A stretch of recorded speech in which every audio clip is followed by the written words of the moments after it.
The honourable member for Scarborough Centre. Thank you, Mr. Speaker. Let me begin by saying that, like all Canadians, I have watched with horror the events unfolding in Israel and in Gaza. Violence and acts of terror are never the way to lasting peace and justice. Hamas is an illegal terrorist group that does not represent or advance the cause of the Palestinian people or the Muslim people. I condemn the intentional targeting of innocent civilians regardless of their political views or affiliation. I worry for the safety of the innocent civilians caught in the middle of this escalating conflict, especially the children. Sorry, Mr. Speaker, just wanted to say that I will be sharing my time with the member for Uttarakhand. I worry for the safety of the innocent civilians caught in the middle of this escalating conflict, especially the children.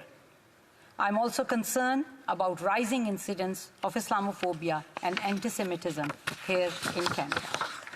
In Canada, we live in peace with our neighbors.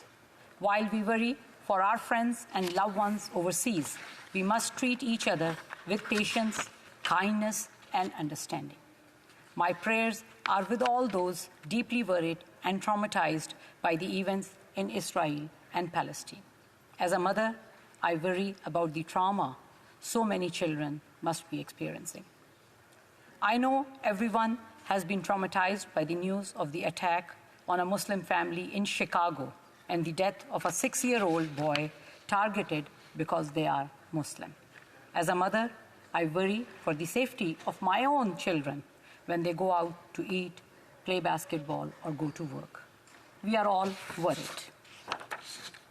I came to Canada to live a peaceful life. I condemn all incidents of anti-Semitism and Islamophobia, and I urge any incidents of hateful violence to be investigated by the proper authorities. There is no place for any hatred in Canada. I have heard from many in the Scarborough community deeply concerned about Israel's order to 1 million innocent civilians to flee Gaza under an unrealistic deadline. International law is clear. Civilians must be protected and must not be the targets. It is painfully clear that a humanitarian crisis is underway in Gaza. The situation is dire. There are serious shortages of water and food. Hospitals have run out of vital supplies. Electricity is not available. Casualties are mounting by the day. The siege of Gaza must end. The innocent civilians of Gaza must not be the victims of this conflict. The World Health Organization and the United Nations has urged this order be rescinded. There needs to be a humanitarian corridor and support for those innocent civilians, including food, water, and electricity. The United Nations and other humanitarian agencies are ready to do that work, are ready to help. Canada must do all it can to ensure the safe and unimpeded access of relief via a humanitarian corridor.